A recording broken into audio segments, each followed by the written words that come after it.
Hello mga karakit! Nung mga nakaraan sa video natin, nag-live selling tayo and nag-upload tayo ng mga paggawa ng ribbon. Doon pa lang sa live natin, ang daming nag-i-inquire at nagtatanong, ang daming inquiry sa paggagawa ng ribbon. Paano nga daw ba yung attachment? Lalong-lalo na doon sa mga hindi nakakabili sa online ng mga iba't ibang klase ng ribbon dahil nga daw po medyo manipis. Ayan po, ipapakita ko sa inyo yung mga available dito sa store ng mga ganito klase ng ribbon mula sa iba't ibang shade at iba't ibang design. Pwede kayong maka-avail dito sa atin. And syempre ngayon, ipapakita ko sa inyo kung paano gumawa ng ribbon step by step at kung paano nga ba attachment nito kapag ilalagay na natin sa Christmas tree, sa garland, sa swag at iba't ibang klase po ng Christmas decoration dyan sa inyong bahay. Syempre bago tayo magsimula, bibigyan ko lang kayo ng tip kung paano ba kayo makakabili ng ganito. And sabi ko nga sa inyo, lagi ko sinasabi sa mga live selling natin at sa mga video natin, paano ba pumili or kung paano kayo makakabil nito nang hindi kayo nabubudol. Dahil sa packaging nito, medyo madaya talaga. Kung makikita nyo yung pinaka-round na yan, dyan sa gitna, may makikita kayo dyang board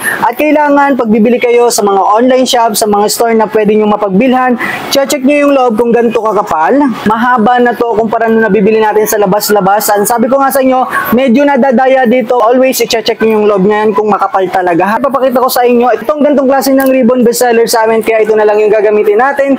10 yards nga pala ito. Ang details nito is 2 inches. Pag naghahanap kayo ng ganyan para sa inyong Christmas tree, usually ito yung ginagamit ko, 2 inches and 10 yards na po ito ha. May wire na rin po ito both side, kaya mas mabilis nating nai-loop yan at sumusunod talaga siya pagka nagagawa na tayo ng loop. Dahil may wire na po yan, pwede po yan ganyan. Madi po yung pag-order kayo niyan ng Yarina, pwede naman dito sa store yan and mag-message lang kayo or kung gusto nyo, magpa-approach kayo sa akin dito sa ating Facebook. And kung may mga orders kayo dun sa mga nagpa-flash dyan sa inyong screen, pwede nyo screenshot at send nyo na lang yan sa ating Blue App, Nathan Roquetero, para makakuha kayo ng order. Ganyan na yung paggagawa natin. Ito yung mga madalas kong ginagawa, itong method na to. Kung gusto nyo makagawa tayo ng dapat na loop, ganyan lang yung gagawin nyo. Then self-preference naman dyan kung gagawa kayo ng 4 or 5 or 6, ganyan lang yung ating makakita nyo dito.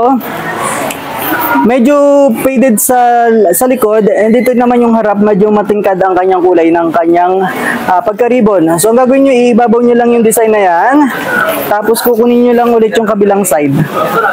Yan, para makuha nyo yan. That's konting pitch, tapos ikakrampol nyo lang yan sa gitna. And yung sa attachment natin sa Christmas tree, itong pinaka-branches ng Christmas tree, pwedeng gawin ng method na to sa inyong Christmas garland, Christmas wreath, at saka sa iba't iba pang decoration katulad sa mga bases. Kung gusto nyo magkaroon ng accent na ribbon dyan, yes, pwede yung gantong method. And tatalian nyo lang yan kapag sa base nyo yan gagamitin. Pero ngayon, sa mga gantong klase ng PVC type na Christmas tree at mga garland, ito na yung gagamitin yung pangbuhol or pangtali para may attach nyo ng maayos, then retouch nyo lang yan katulad ng ginagawa natin dyan ha. Ayan, depende sa inyo kung gusto nyo 6 na loop, 4, depende sa inyong preference. Mga karakit, kung kayo mayroong mga question regarding sa paggawa ng ribbons, pagki-Christmas decoration dyan sa inyong bahay, ay kung naghanap naman kayo ng Christmas decorator this coming holiday season, pwede nyo akong i-hire and nag-home service po tayo ng mga yan.